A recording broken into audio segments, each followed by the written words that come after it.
Today, we're diving into the exciting world of algebra. Whether you're a newbie or need a refresher, I've got you covered. Let's unlock the secrets of solving equations and mastering variables.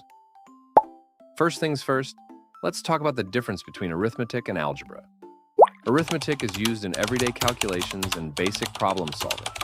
It's about performing operations with actual numbers, involving the four fundamental operations: the addition, subtraction, multiplication, and division, like this. While algebra is used in more complex problem solving, modeling real-world situations, and in higher-level mathematics. It introduces variables and focuses on finding unknowns and relationships between numbers. So, what exactly is algebra? It's a branch of mathematics dealing with symbols and the rules for manipulating those symbols. It's all about finding the unknowns by using variables like A, B, C. Also, we can use Greek symbols or emojis. But we usually use in mathematics or algebra this letters X, Y, and Z. Okay, but before we start, just remember, the letter symbols, we call it variables, and the number symbols, we call it constants, and a number multiples.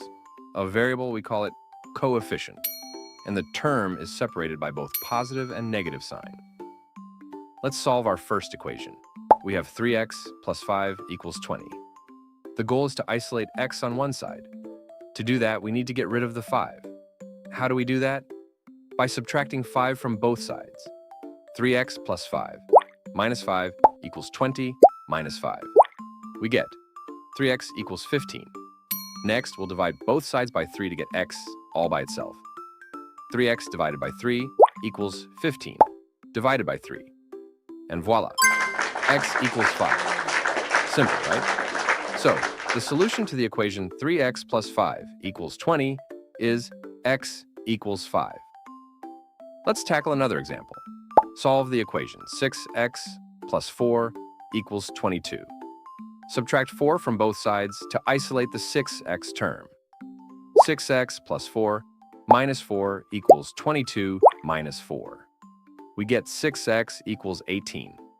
Divide both sides by 6 to solve for x. 6x divided by 6 equals 18 divided by 6.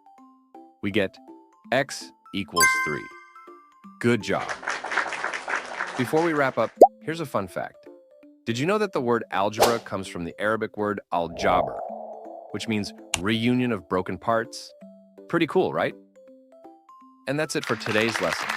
On your way to becoming an algebra champion. Keep practicing, stay curious. Thanks for watching, and remember, math is everywhere.